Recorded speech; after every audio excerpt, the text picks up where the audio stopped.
Eu, sinceramente, se fosse presidente Hugo Mota, eu renunciaria. Essa é a minha posição. Eu renunciaria. Ele não reúne mais os atributos mínimos de respeito nessa casa para continuar chefiando essa casa. Não Vem comigo, porque eu separei alguns trechos importantíssimos de instantes atrás do Conselho de Ética na Câmara dos Deputados. Para quem não sabe, gente, tem 3 deputados na mira, no alvo, eu diria, que é o deputado Marcel Van Hatten, Zé Trovão e Marcos Polon.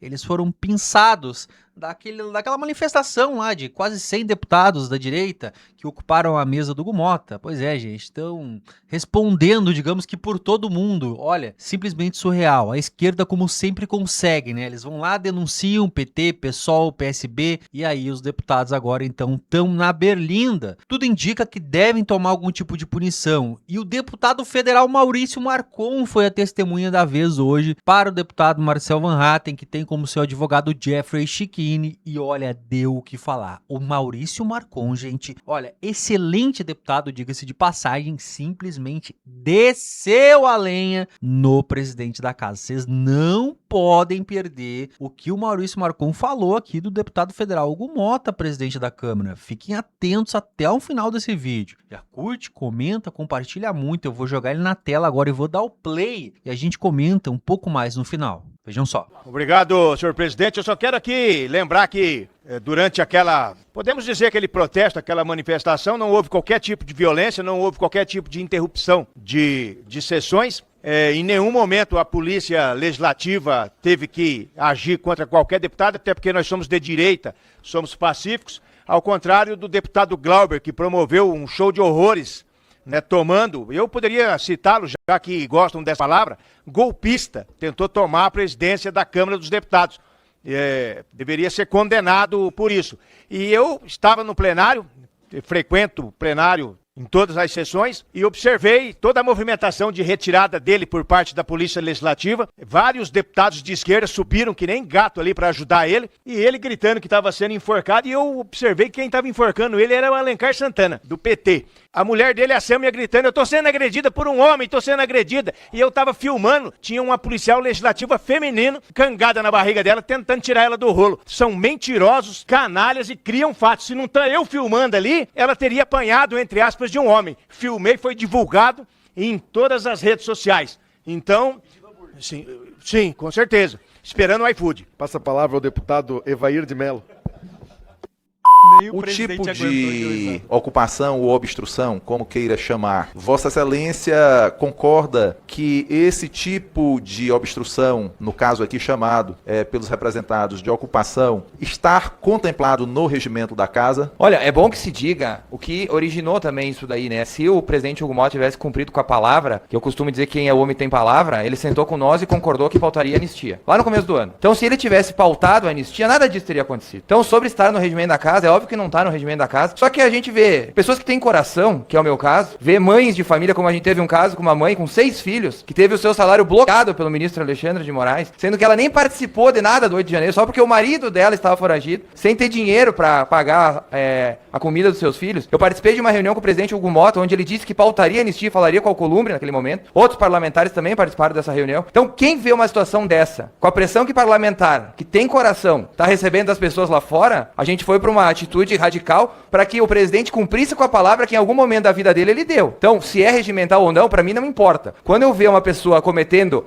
uma injustiça, como foi o presidente Hugo Mota cometendo conosco, de não pautar algo que ele concordou, e de ver uma mãe com 6 filhos, sem ter dinheiro para sustentar os seus filhos, por uma coisa patética que é um presidente da casa não pautar uma matéria que se tem uma maioria frouxa para aprovar, olha, sinceramente, se está no regimento ou não me interessa. Eu tô aqui para fazer a coisa certa, e a coisa certa é defender quem não pode ser defendido. Então, se eu tivesse que fazer mais 10 vezes a mesma coisa, eu faria. Tanto é que, se nós não tivéssemos feito isso, talvez nós não tivéssemos aprovado hoje a diminuição das penas. Então, assim, quando a gente promete alguma coisa a alguém, a gente tem que cumprir. Isso faz parte, isso a gente aprende lá no berço. Então, tudo teria sido mais tranquilo se o presidente tivesse sido honesto conosco lá atrás e ter dito, olha, eu não vou pautar, vocês não votem em mim. Agora, eu votei nele contra o que os meus eleitores queriam, não votei no meu amigo Marcel Van Hatten, porque era um acordo de pautar a anistia. Então eu volto a dizer aqui a quem nos acompanha, se Hugo Mota tivesse cumprido com a palavra, nós, eu, o senhor, o presidente, todos os outros parlamentares não estaríamos aqui discutindo uma coisa que a esquerda já fez 300 vezes e que nunca deu nada. Mas agora, porque a direita estava lutando por pessoas como a Débora do Batom, ali que foi condenado a 14 anos de cadeia por associação criminosa armada com um batom na bolsa, aí a gente não precisaria estar aqui. Então, assim,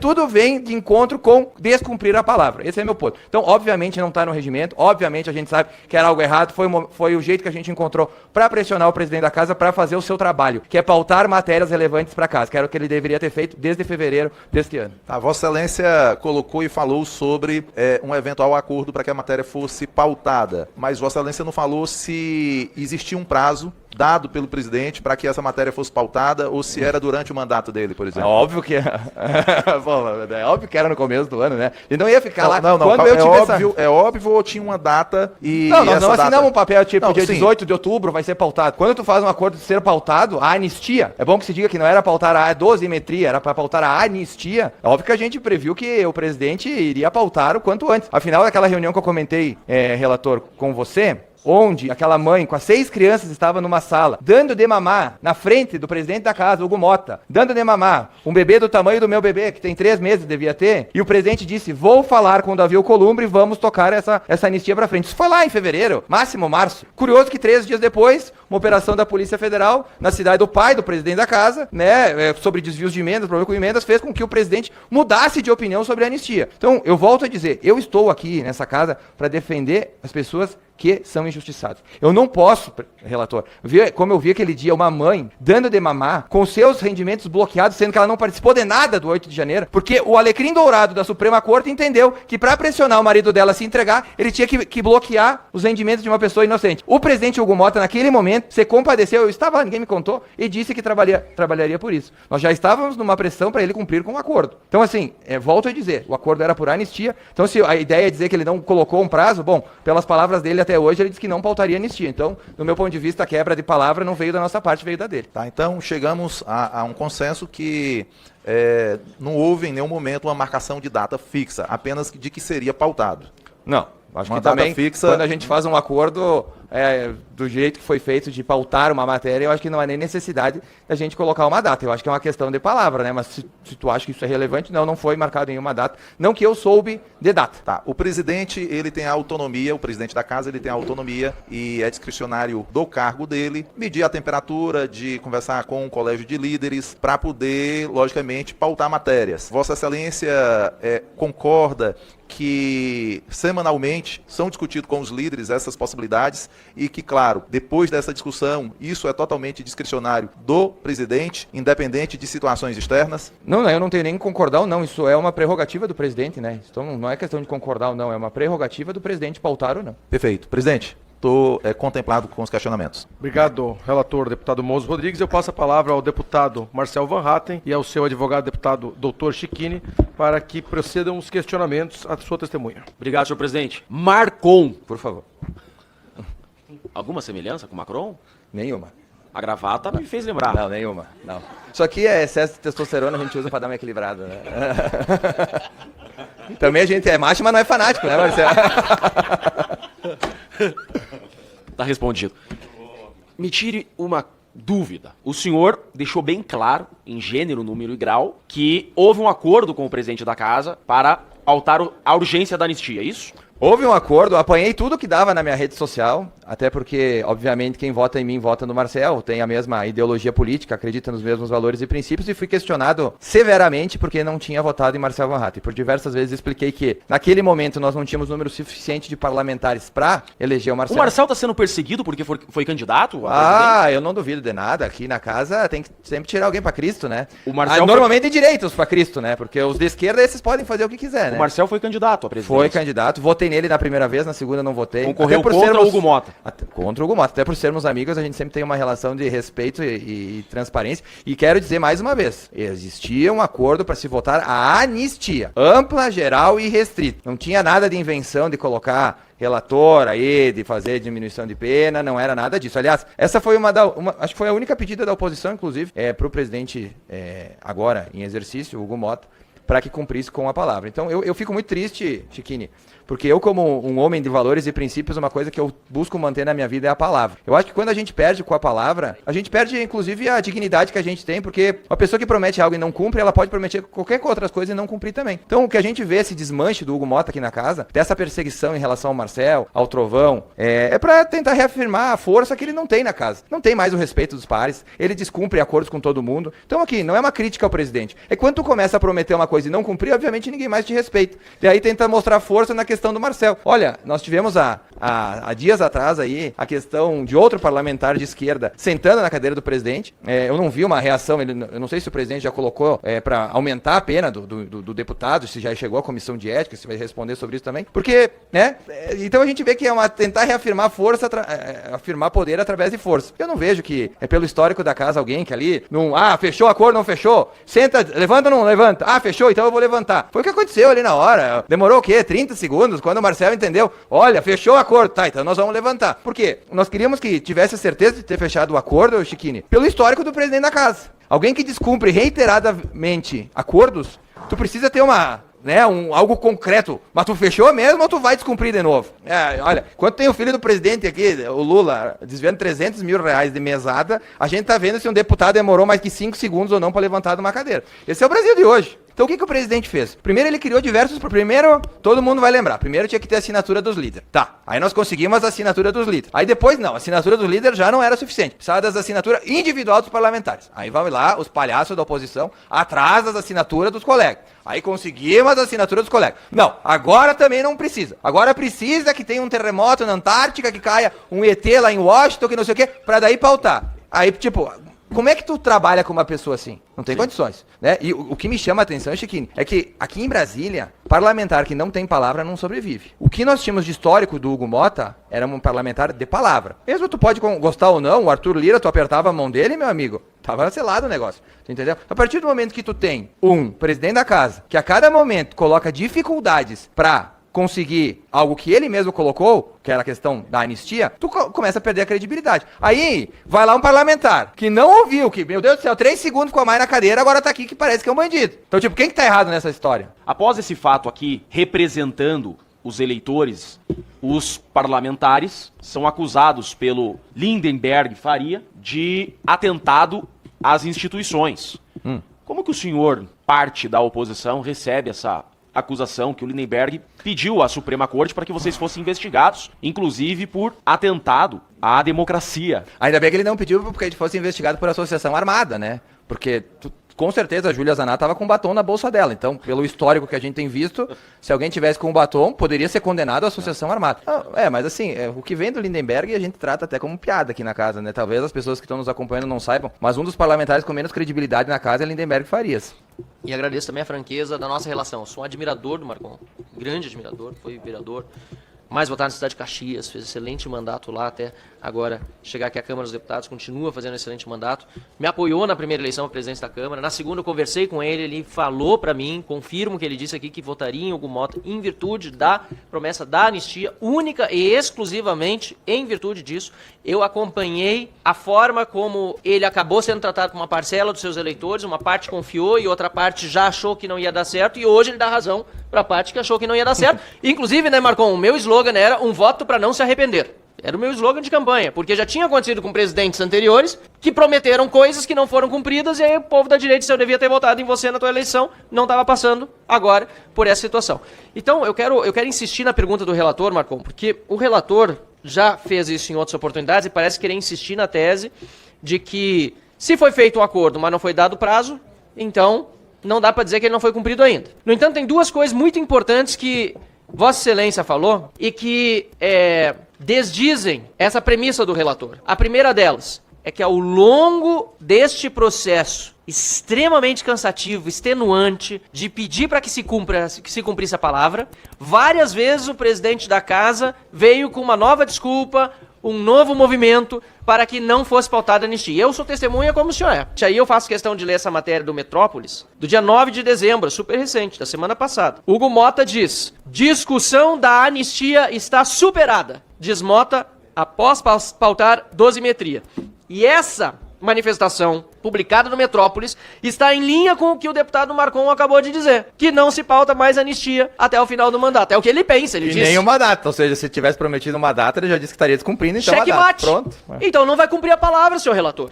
Se ele deu a palavra, o que ele deu a palavra? De anistia ou dosimetria? Não, ninguém falava em dosimetria, até porque nós não aceitaria dosimetria. E se o assunto está superado ao aprovar a dosimetria, isso significa o quê? Descumpriu a palavra. Mais do que isso, que ela não será cumprida até o final do mandato. E é bom que se diga, Marcel, para as pessoas entenderem que existem vários tipos de projetos aqui. Por exemplo, nós somos favoráveis a privatizações. Entendemos que para o mercado, para o mundo, deu certo privatizações. Isso é algo para a economia, né? Nós, a questão da anistia, a gente está se desgastando para que inocentes voltem a ter liberdade. Por isso que eu estou te dizendo que é uma causa nobre.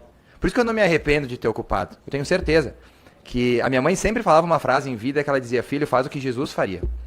E tenho certeza absoluta que se Jesus estivesse no nosso lugar, ele estaria lutando pela mesma pauta que nós estamos lutando, que é devolver a liberdade para inocentes que cometeram uma microfalha na vida. Ou vai me dizer que eu nunca peguei uma caneta e escrevi meu nome numa classe escolar quando eu era piá? Já fiz isso, é mais ou menos que a Débora fez, precisa pegar 14 anos de cadeia. Né? Então nós nos desgastamos durante 3 anos para devolver a justiça nesse país.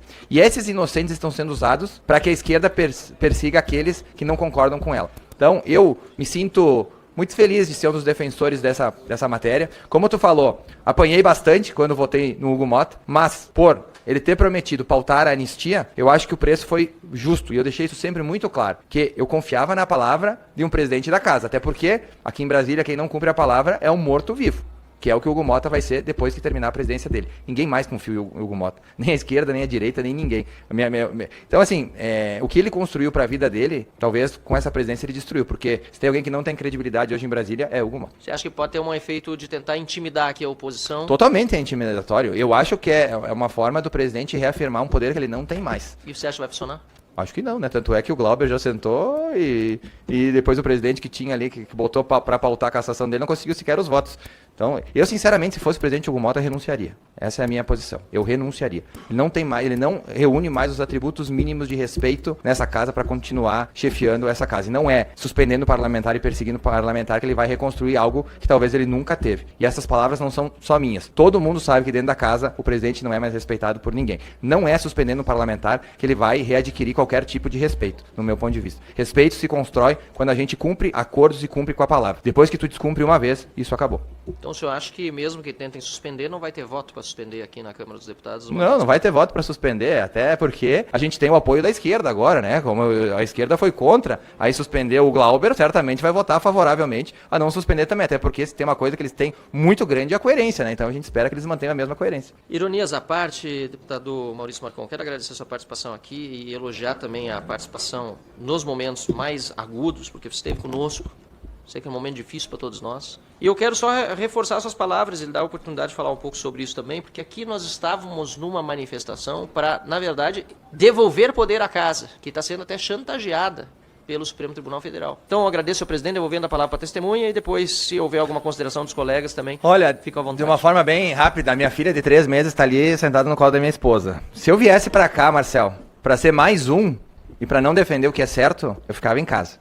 Por isso que eu disse, se eu tiver que vir aqui fazer de novo para soltar uma pessoa, uma não, são centenas injustiçadas, eu faria de novo, porque eu não quero que a minha filha tenha vergonha de mim quando ela crescer e ver esse vídeo aqui. Então eu venho para cá para que a minha filha, quando crescer, saiba que o pai dela é uma pessoa decente, honesta, que não fica com o rabo preso por causa de emenda, de carguinho ou de qualquer outra coisa. Então quando a gente veio para cá, tanto eu quanto tu, a gente veio para fazer o certo. Às vezes é difícil e as pessoas que estão nos acompanhando, às vezes não entendem. Descem além, nós tudo que dá, porque tipo, vocês têm que resolver, sendo que a gente é minoria. Mas a gente faz a nossa parte. Tenho certeza que dependesse do alecrim dourado, tu não ia ficar suspenso 1 mês ou 6 meses. Tu já estaria preso, provavelmente por 150 anos, né, por atentado violento e organização armada por ter sentado na cadeira do vice-presidente. Então é o que a gente vive hoje. Então, tenho certeza que o relator vai ter bom senso e vai entender que faz parte do jogo político. Claro que foi uma medida extrema, que talvez não precisasse ter sido adotado, como eu disse, se o presidente tivesse cumprido com a palavra que ele deu a nós. Trechos importantes, foram horas e horas ao longo do dia hoje de Conselho de Ética. É óbvio, né, pessoal, que eu separei apenas alguns momentos, até porque senão o vídeo ficaria extremamente longo. E com isso, então, deputado federal, excelente deputado, diga-se de passagem, Maurício Marcon, que, como vocês puderam ver, já está ali com a sigla do PL, ele que era do Podemos, né, mas como se mostrou ao longo de todo o seu mandato até então, um deputado muito aguerrido, um daqueles deputados que de fato está lá no front, junto com Marcel Van Hatten, Nicolas Ferreira, Gustavo Gayer, André Fernandes, é dessa turma boa mesmo. Aqui o Maurício Marcon, então, demonstrando mais uma vez ser um deputado de confiança e que tá seguindo a risca aí, aquele deputado de direita que a gente realmente quer ali no Congresso. Bom, eu quero muito saber a opinião de vocês. Pra mim, gente, olha, esse Conselho de Ética tá servindo mais aí para expor aí bastidores do Hugo Motta, que de fato, vocês perceberam aí que a todo momento, né, falas que eu já trouxe, inclusive de outras testemunhas, de que o Hugo Motta não cumpre com a palavra. Vocês acabaram de ver o próprio deputado federal Maurício Marcon, né, falando que se fosse ele renunciaria, que no caso dele ali agora é um morto-vivo, porque ninguém mais confia nem à esquerda. Olha que situação, né, gente? Por quê, né? O que acontece que ele não cumpre a palavra? Bom, aí eu vou deixar para vocês comentarem aqui embaixo. Eu vou ficando por aqui. Te inscreve, não esquece de curtir esse vídeo, compartilhar muito nos principais grupos e ficar ligado, é óbvio, aqui no canal. Que logo mais a gente se vê.